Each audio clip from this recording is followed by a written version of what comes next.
A situação está escalando como nunca, e as notícias que chegam agora são tão impactantes que merecem sua total atenção.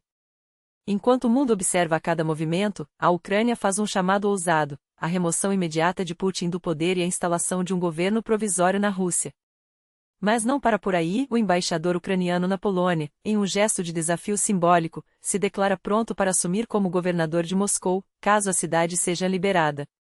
Enquanto isso, os Estados Unidos avançam com planos que podem redefinir o futuro da Ucrânia, e um misterioso terremoto na Ásia coloca um aliado-chave de Lukashenko no centro de uma tempestade geopolítica. Você está preparado para o que vem por aí?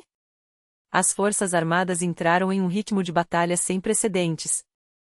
Os russos lançaram mais de 200 ofensivas em um único dia, um recorde absoluto para 2024, segundo dados do canal de monitoramento ucraniano Deep State, que acompanha cada centímetro do fronte. Essa é a maior concentração de ataques em 3 dias desde o início do conflito. As tropas de Moscou pressionam com tudo em Kupiansk, Lima, Torsk, Vremeiva e Kursk, mas é em Pokrovsk que a situação se torna crítica, com uma intensidade que lembra os piores momentos de janeiro. Enquanto isso, o Instituto Americano para o Estudo da Guerra revela que as Forças Armadas da Ucrânia não ficam paradas, estão avançando, mesmo que lentamente, em pontos estratégicos da região de Donetsk, como Borova, Torsk, Pokrovsk e Kurashov. Mas por que esses ataques aos bastidores da máquina de guerra russa? A resposta está na estratégia. Para o coronel Roman Svitan, da reserva das Forças Armadas Ucranianas, o segredo é desestabilizar a retaguarda inimiga. Se não destruirmos suas linhas de suprimento, toda a força russa, homens, tanques, munição, vai se acumular na linha de frente, e nossos soldados terão que enfrentá-los corpo a corpo, explica. A pergunta que não quer calar: os generais ucranianos vão ceder à pressão política ou vão honrar o juramento feito ao povo? Porque, no final das contas, a história vai cobrar de cada um deles: afundaram o navio da corrupção ou deixaram que a Ucrânia fosse traída por seus próprios líderes? E falando em traição, os Estados Unidos estão com um apetite voraz pelos recursos ucranianos. Não se trata de uma ocupação militar, mas de um controle total sobre as riquezas naturais do país, o preço cobrado por Washington para mediar um cessar-fogo. O Zé Times expôs um documento explosivo: o que era conhecido como Acordo de Minerais Raros agora parece uma armadilha geopolítica. Trump, convencido de que a Ucrânia está fraca e desdenhando de Zelensky, exige que Kiev devolva cada centavo dos bilhões injetados pela administração Biden. A pergunta que fica: essa demora em fechar o acordo é uma jogada de Trump para humilhar Zelensky ou uma manobra para extrair ainda mais concessões? Do lado ucraniano, o silêncio é estratégico.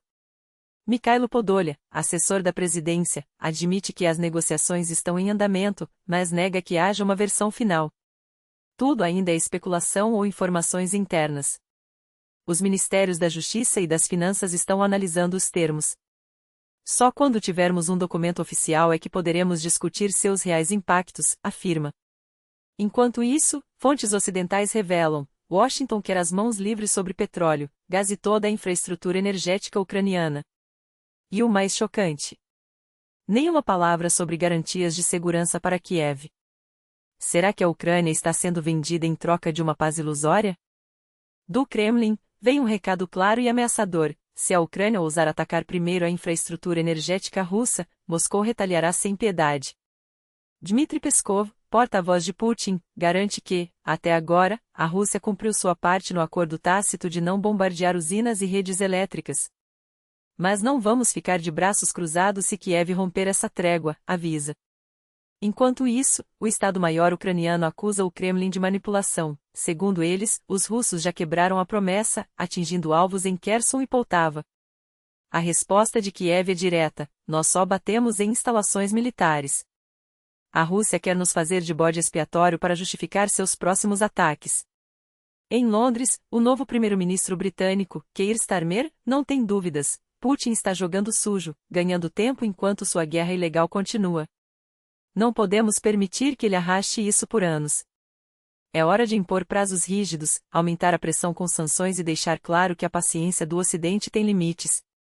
E como se não bastasse, a Ucrânia joga uma bomba diplomática. O embaixador em Varsóvia, Vasil Bodnar, ironiza a proposta de Putin de instalar um governo provisório na Ucrânia sob supervisão da ONU. Sua resposta? Ele próprio se candidata a governador de Moscou, uma provocação direta ao regime russo.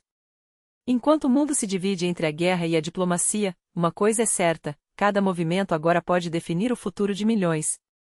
Você está acompanhando de perto? Porque o que vem pela frente pode mudar tudo.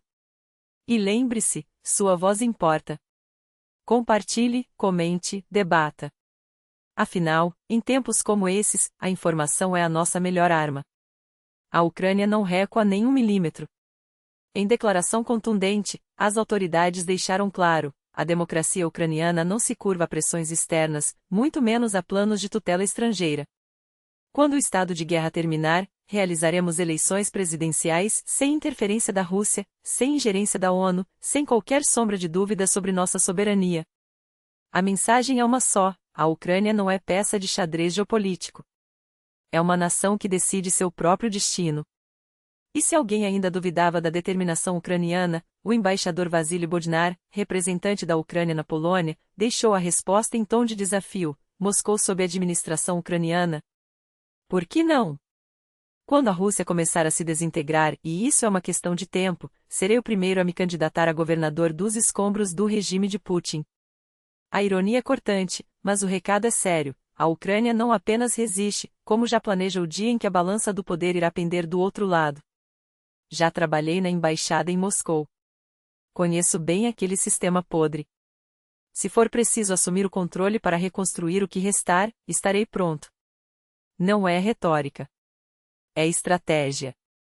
Enquanto isso, o Ministério das Relações Exteriores da Ucrânia foi além. Propôs que a ONU assuma a administração temporária de regiões russas, começando por Vorkuta, símbolo do Gulag stalinista. Os habitantes locais só têm a ganhar com qualquer forma de governo que não seja a de Putin, que gasta bilhões em mísseis enquanto seu povo vive na miséria. A provocação é calculada: se a Rússia insiste em ditar termos à Ucrânia, Kiev responde com uma jogada ousada no tabuleiro de Moscou. Quem está realmente desestabilizando a região? Europa em alerta máximo, a corrida pelos abrigos anti-apocalipse. Enquanto os diplomatas trocam farpas, a Europa se prepara para o pior. Na Espanha, a demanda por bunkers de luxo explodiu em 200% desde o início da guerra na Ucrânia. Não são quaisquer abrigos, são fortalezas subterrâneas com paredes blindadas, sistemas de filtração de ar, chuveiros descontaminantes e reservas de água e energia para meses. É como um apartamento, mas projetado para sobreviver a um holocausto nuclear, explica Fernando Dias, gerente de uma empresa especializada. O preço? A partir de 150 mil euros, um pequeno custo, segundo os compradores, pelo privilégio de não virar pó radioativo. E não são só os espanhóis. Em toda a Europa, cursos de sobrevivência em zonas de guerra estão lotados. Cidadãos comuns aprendem a identificar ataques químicos, montar barricadas e até realizar primeiros socorros em cenários de colapso. Por quê? Porque as agências de inteligência ocidentais não têm dúvidas: até 2030, a Europa deve estar preparada para um conflito direto com a Rússia. Não é teoria da conspiração. É um aviso dos serviços secretos. Quando a Terra treme, e a geopolítica também. Enquanto o mundo discute guerra, a natureza lembra que suas forças são implacáveis.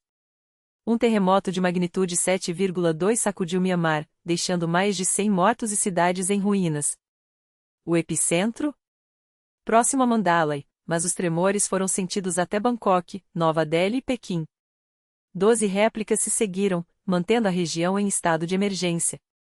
E como se não bastasse, na mesma semana, o Cazaquistão registrou 2 abalos sísmicos na fronteira com o Quirguistão, o quarto em menos de 15 dias.